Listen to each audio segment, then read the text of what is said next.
c'est mon interview disruptive. Nous sommes partenaires aujourd'hui de la track Grand Groupe Startup pour le France Digital Day. Ce qu'on a essayé de faire avec l'équipe France Digital, c'est vraiment écouter les besoins de nos clients et essayer d'y répondre avec des solutions de start-up.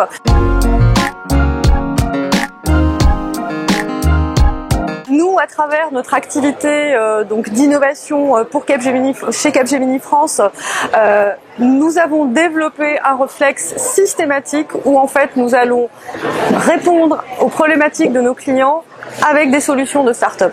Notre proposition de valeur, c'est qu'à chaque fois qu'on a un défi qui est émis par nos clients, on va aller sourcer des start-up dans notre écosystème, dont fait partie France Digital, mais pas que. On travaille avec le village, avec d'autres partenaires pour identifier en amont les start-up, leurs solutions, leurs innovations. Et l'idée, c'est que derrière, on puisse apporter ces solutions à nos clients. Et là où nous avons un rôle de partenariat qui va venir accompagner et la start-up et le client, c'est dans le cadre de tout ce qui est étape de MVP ou de déploiement à l'échelle. Et c'est là où aujourd'hui on peut dire qu'on tient vraiment une méthodologie avec des best practices qu'on sait partager avec elles et qui permettent de faire des beaux projets.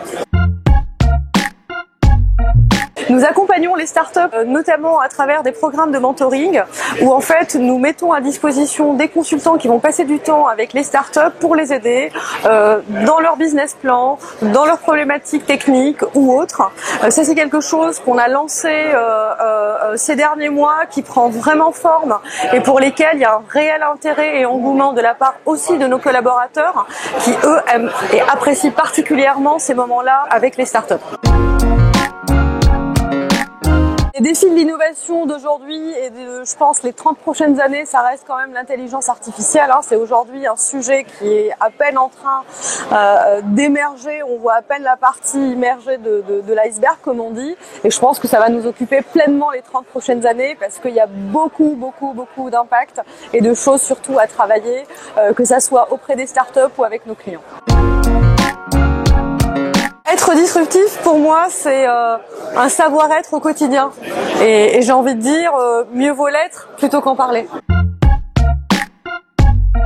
C'est par exemple des actions qu'on a menées récemment, notamment pour les personnes éloignées de l'emploi, quand on va essayer de réfléchir à quel type de formation, comment les financer pour ensuite les intégrer dans un groupe comme Capgemini. Pour moi, ça, c'est Tech for Good.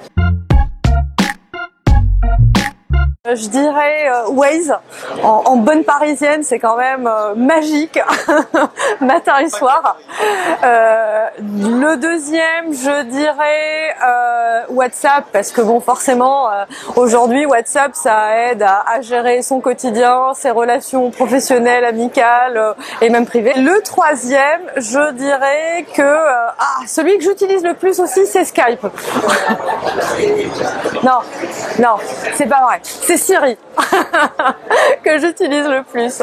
Donc je dirais dans l'ordre Waze, WhatsApp et Siri. Ah là là, moi je voulais devenir pilote de chasse, mais j'étais trop petite et j'avais pas le gabarit pour. Mais c'est pour ça que je suis fan de Top Gun peut-être. À chaque fois que je vois ce film, je me dis j'aurais pu.